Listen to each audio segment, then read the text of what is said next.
1. This story actually isn't about me, your typical money-hungry asshole of a cosplay model. No, this is about one of my friends. We brought the conversation we had about this over text up at a party last night and retold the story. And the fact that this doesn't happen at a con. So this man just walks around like this every day, deserves a spot in this saga of mine. So let me set the stage for you, my dear cringe viewers and possible weebs. Players, Reptile Queen, my friend. She's the resident expert of our local pet store, about all things reptilian.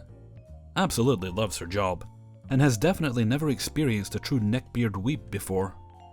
Naruto, your local weeb of the evening. Also, he's a furry, which I don't have anything against, but the fact that he proudly displays it out of the convention centers scares me.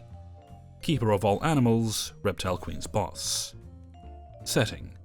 I pretty much gave you the background you need, and it's heavily implied. I'll still spell out that this takes place at PetSmart, and didn't happen to me, so I probably won't have the answers to your questions. Most likely because I have the same questions. The main reason she came to me first, though, is because I deal with these kinds of people on a weekly basis. So everyone in my friend group knows if you're being harassed or neckbaited. Good old May is here to laugh at you and yell, "Now you know what it's like." Anyway, let's begin. This happened last Saturday, when PetSmart is particularly busy. Because people are more free on Saturdays, they do their shopping for their pets and stuff. You know the drill. Reptile Queen works the floor mostly with people with reptiles and occasionally confused cat and fish owners. She felt someone tap a shoulder and turned around and saw... well, she saw a sight. A man with a furry meme shirt, an expensive dog collar, she recognized the brand, and a dog tag hanging around it stating his name, which I'm referring to as Naruto. She also later told us he was wearing a Naruto jacket, which she didn't recognize at first because the furry meme was too surprising for the innocent Reptile Queen. He didn't miss a beat, asking her where the lizards are kept. And let me take a moment to say Reptile Queen has to act like everything is perfectly normal, since she's on the job. And honestly, if I wasn't used to it, and I was in public rather than working cons, I would have lost my shit. So serious props to the Queen for staying perfectly calm. She goes about her usual talking points. I have no idea what they are, because I have 2 dogs and 3 cats. Reptiles would not last a day in my loud-ass house. Though she asks what kind of reptile he wants, and he of course says, "I want one of those dragon lizards. I even have a name." And Reptile Queen made the mistake of asking what he's gonna name it. Naruto! Oh, of course. But Reptile Queen still manages to hold back cringe tears and state that reptiles are a lot of responsibility. You gotta make sure their lights and heat and whatever are perfect temperature, or they fucking die or something. She makes it apparent the dragon lizard things I don't know the name of are not for beginner reptile owners. But he wants it cause it's kind of similar to the Japanese dragon. Which is ironic because the lore of the dragon he's thinking about is Chinese, but okay. She makes it clear you have a week to return your reptile if you can't take care of it. This is to try and prevent people from taking in animals and abusing them. He says he'd never hurt Naruto. Who the hell would, right? So Naruto Human goes to pay, sticking his arms out and fucking running to the cash register. From there the keeper takes care of the rest, and apparently he came up to Reptile Queen later and asked what the fuck a furry was. Major mood. As he's paying, she texts me. We have a good laugh. 2. So last weekend, me and my girlfriend decided to check out this new rock bar, hoping to get some drinks and loud music. Now, my city isn't really known for having a live band scene. It's good for DJs wanting to get a start, but that's about it. So we weren't really sure what to expect of this place. As the first band started playing, we noticed that there weren't a lot of people in the crowd, which at first was a big disappointment to us, as we were hoping to get a good live scene. This meant that anyone in the crowd were pretty noticeable. One of the more noticeable is this short fat dude with a pretty hefty beard going all the way down to the, you guessed it, neck. At this point in time I didn't care too much about him. Sure, he was walking around flailing his arms, but this is a rock bar. If the crowd was bigger, this would look totally normal. And yes, it sometimes looked like he was staring at us, but as me and my girlfriend like to dress pretty gothic when going out, I'm used to the short stares. Now, after the first band was done, we decided to go get a drink and sit down and relax a bit. This dude walks by us and is obviously looking at us, but he looks nervous, as if he's trying to hide it. He then almost heads into the bathroom before doing a 180 and coming up to us and starts staring at us directly. As I've said before, I've gotten used to people staring, so I just try to ignore him, hoping he'll skedaddle the fuck out of here. My girlfriend instead greets him with that "Are you okay?" tone, and he starts making these breathing noises. Finally managing to get out a "You're so pretty." At this point, I just raise my head and start looking at him with that "The fuck did you just say?" face. To be clear, I wasn't angry here. I was genuinely surprised and confused as to what the fuck was going on in his head for him to do this. My girlfriend is of course taken aback by this and responds with, "Well, this is my boyfriend right here." The neckbeard looks at me and fumbles forth, "Well, you look cute together. Never seen anybody like you." At this point I'm thinking, okay, maybe now he's realized hitting on a girl next to a boyfriend isn't such a good idea. But nope. He looks her dead in the eye with the most confident grin and calmly says, "But you're definitely the prettiest though." I immediately respond by leaning my head so that I'm blocking my girlfriend's head, and get closer to him and say, "Yeah, I think so too." Neckbeard simply nods and leaves to go into the bathroom. But he doesn't close the door, and there's a mirror right outside, which means that a good portion of the bar can now see his surprisingly skinny ass relieve himself. Whatever, I'm thinking. At least we don't have to deal with him anymore. I turn to my girlfriend to discuss what the fuck was wrong with the neckbeard, when I see her face freeze up. I turn around and lo and behold, there he stands again. Now he's ignoring me, and just keeps repeating how beautiful he thinks my girlfriend is. We finally manage to drive him away again by yelling at him that the next band is about to start. A few moments later we're standing in the crowd again, and I see a pretty straight arm just flinging past me. As I turn around, I see the neckbeard trying to bolt out. 3. For context to this story, I work as a teacher's assistant at a kindergarten for one of my mother's friends. I'm 5'2" and visibly 16, but that isn't quite central to this story. Last week I was working with the summer school program my school does, mostly grading coloring sheets and organizing lessons while my boss taught the kids. My boss worked in the center of the classroom while I worked near the door, so I was in charge of signing out the kids when their parents and guardians came to pick them up. This one kid, let's call him Jeff, was always bragging about his older brother. Jeff always talked about his cool older brother, who had tons of action figures and video games to me, and I thought it was cute.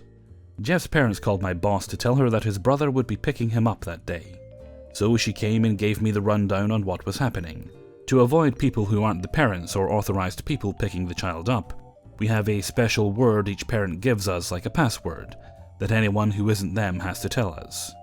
She reminds me of Jeff's word pineapple and walks off to start the day, and I start tracing out materials for the next activity and doing my various chores for the day. Towards the end of the day, while taking out the trash, I see a guy hanging out in the parking lot in an old beat-up Jeep. The windows are shittily tinted, so I can't see who's inside, but I'm trained to spot unusual people to both protect myself and the kids, so I take note of the plate and where he's parked before I go back inside. When the day ends, Jeff is bouncing off the walls, excited for his older brother to come. Enter the older brother. The door opens and in lumbers the most neckbeard-esque man I have ever seen in my life. He lumbers his way through. He had a full-on scraggly neckbeard that disturbingly resembled pubes, a fedora, khaki shorts, and I shit you not, a My Little Pony shirt. I freeze up and my boss and I make eye contact. She distracts the kids while I put on my best "I'm totally a professional" face, and this specimen of a man waddles up to me. I say hello, ask him if he's here to pick up a child, and pray for him to not be some kind of creepy pedo here, just to look at the kids. Sounds unlikely, but we've had it before. This motherfucker tips his fucking fedora at me, and I could instantaneously feel all of my neckbeard dreams and nightmares come true. He smiles at me and says, "I'm here to pick up my brother Jeff, milady." At this point, I don't know whether to laugh or cry, because there's no way I'm letting this poor kid go home with that guy. I smile and ask, "What's the magic word?" and pray that he doesn't know it so I can kick his ass out of the room. But he just smiles back and says, "Pineapple for Jeff, but for you, it is please." How I didn't vomit on the spot, I don't know.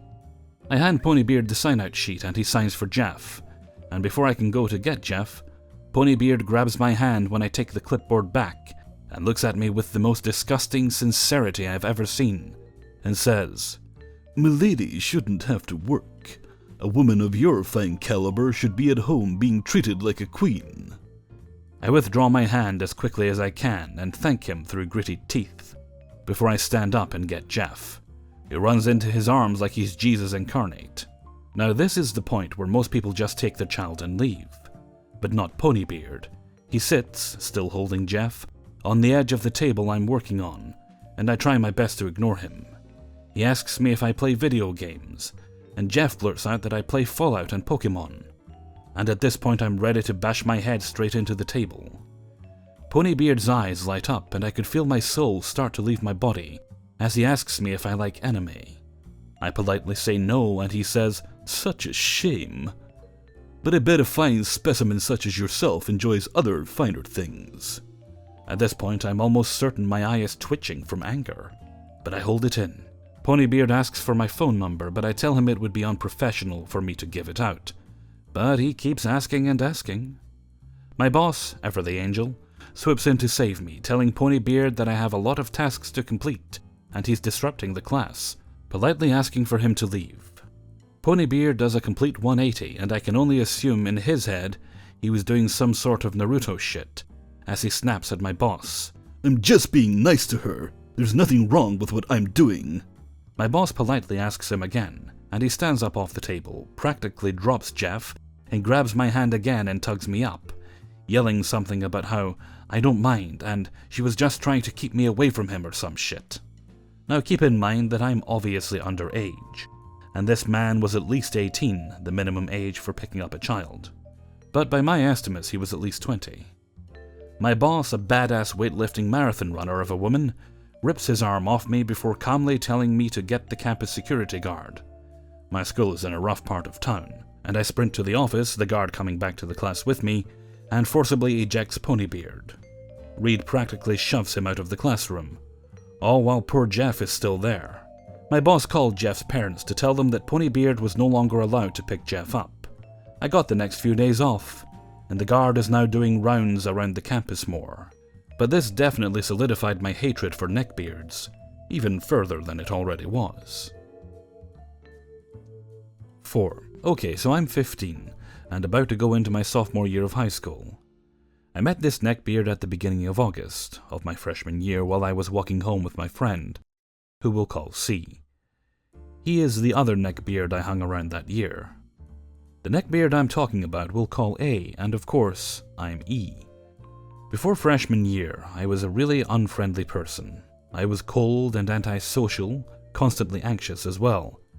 Before the year started, I told myself that I would try to make more friends, be friendly to anyone who approached me.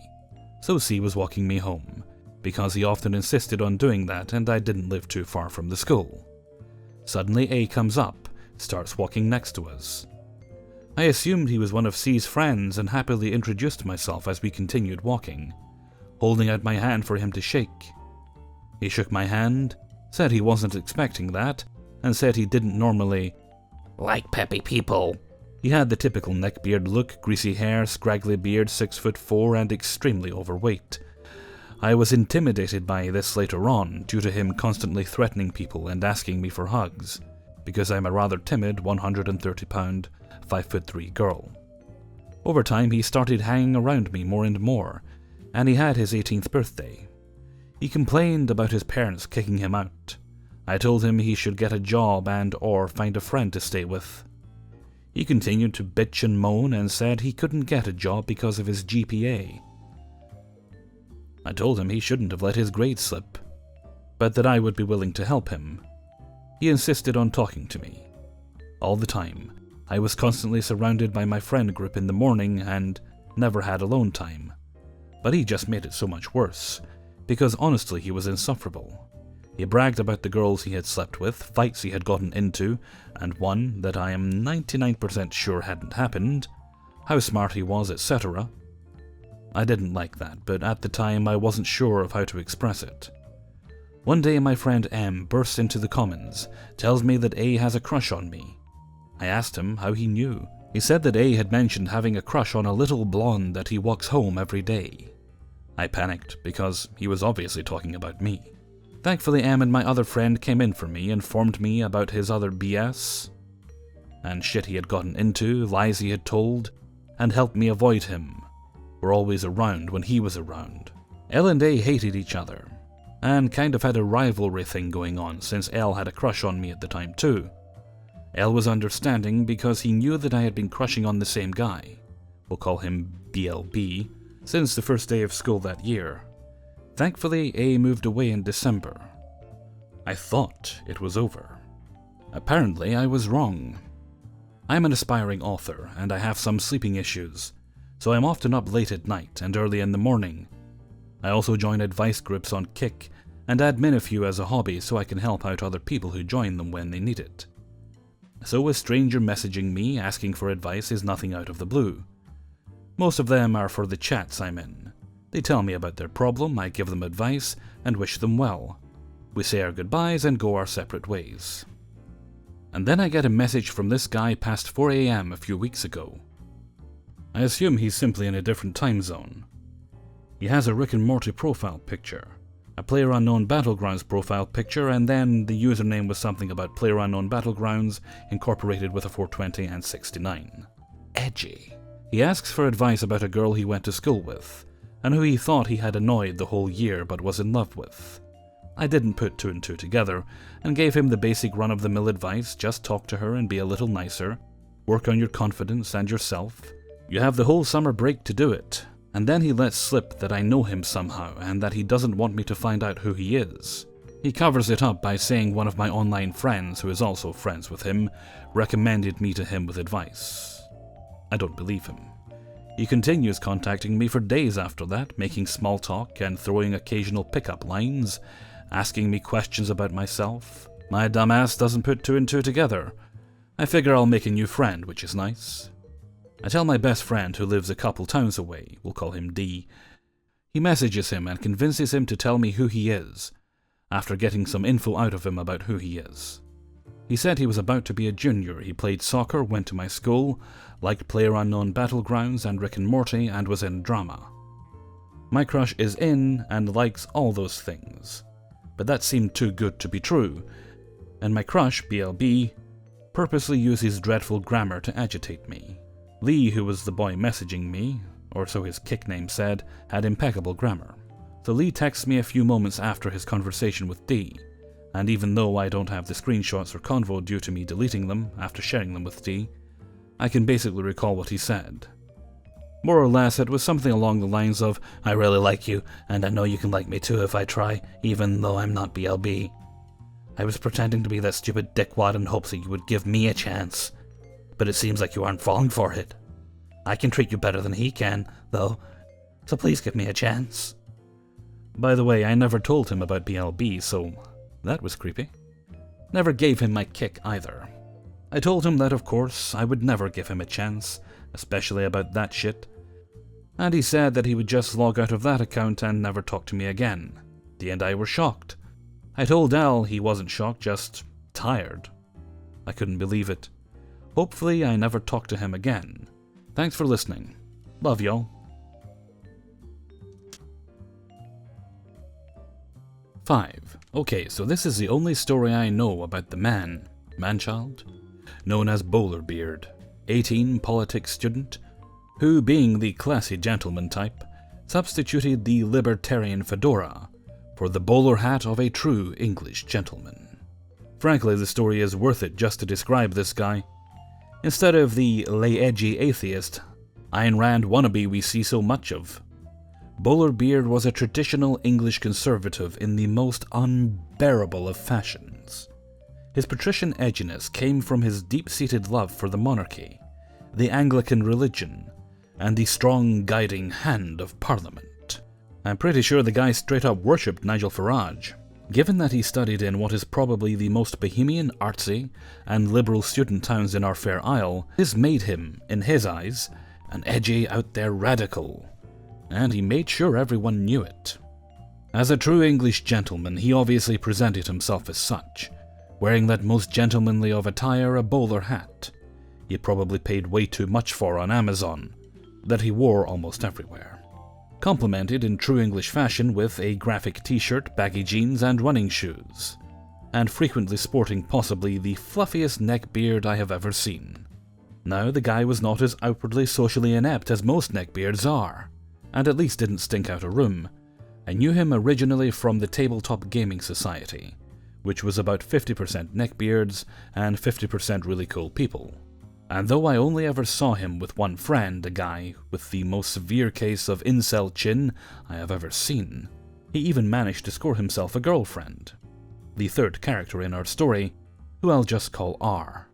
R, 23, was an Erasmus student from the Netherlands, like a one-year study abroad thing in the EU, who later dropped out of her original school to study at ours.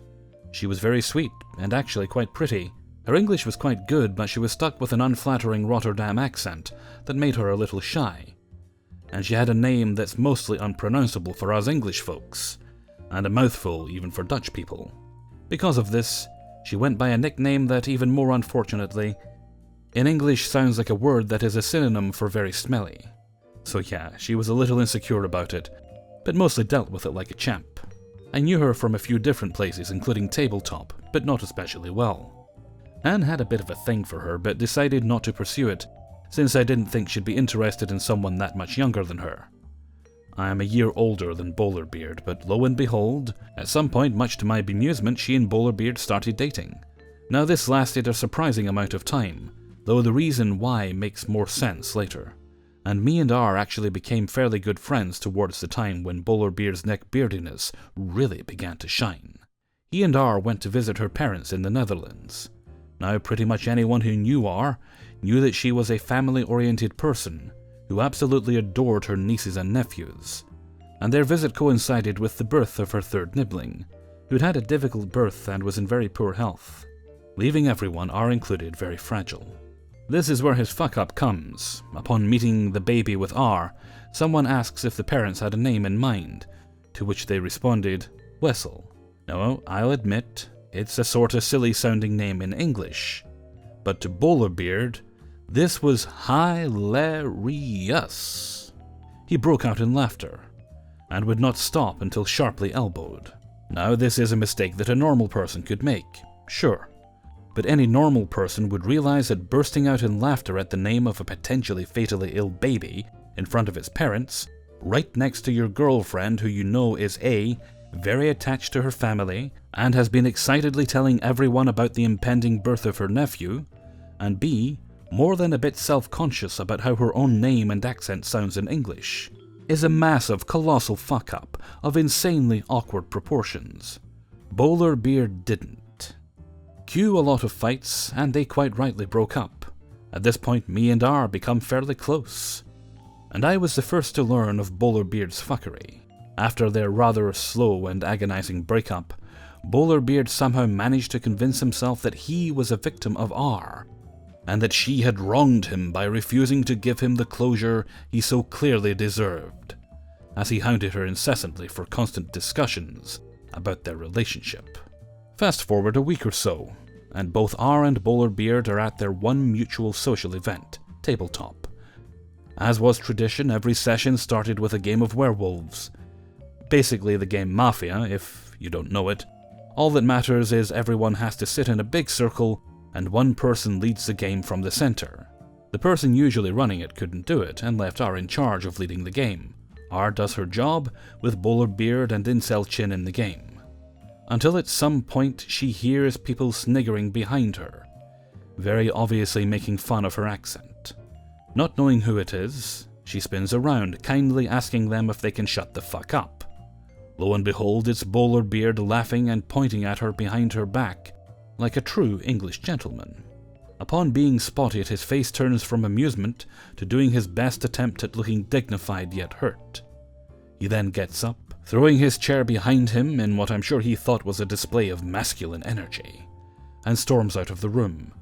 R, a tad shocked, goes back to running the game, but is interrupted a few moments later by Bowlerbeard bursting back into the room like a true English gentleman, and shrieking.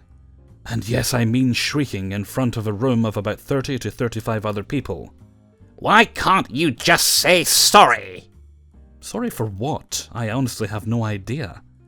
He got banned from tabletop.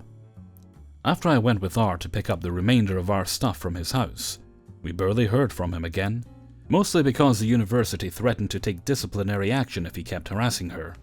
Shortly after, me and R got together for a little while before breaking up for a number of reasons. Except, unlike poor Bowlerbeard, we stayed pretty good friends, until drifting apart when we left uni. After we broke up, I started to get a picture as to why they stayed together for so long. R came out as asexual shortly after we broke up, and from what I gleaned, they never actually had sex, since Bowlerbeard was a devout Protestant and didn't believe in sex until marriage. From the way she talked about him, R didn't seem to be physically attracted to him at all, not even aesthetically. I think she mostly just valued having a relationship that wasn't based on sex, which, in the end, is kinda a mark in Bowlerbeard's favor. I never saw or heard from him again until he followed my housemate, R's best friend, who was very much on her side in the breakup, all the way home from the bus, bowler hat and all, and insisted on talking to her awkwardly in her garden for a solid half hour. It became obvious after that he was trying to prise my housemate away from R, very unsuccessfully so.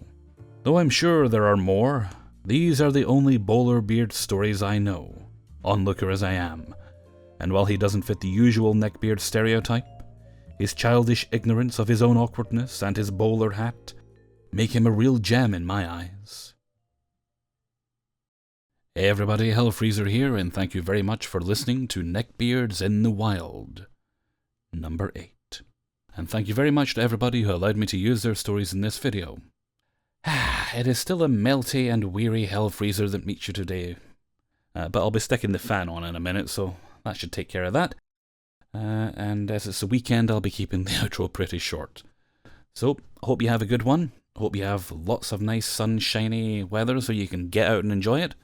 I'm hoping to be able to do the same myself. May even go for a bike ride if I'm in the mood, which is probably a terrible idea when the sun's beating down. Anyway, with that I'm going to head off for now. So until next time, thank you very much for listening, and take very good care of yourselves.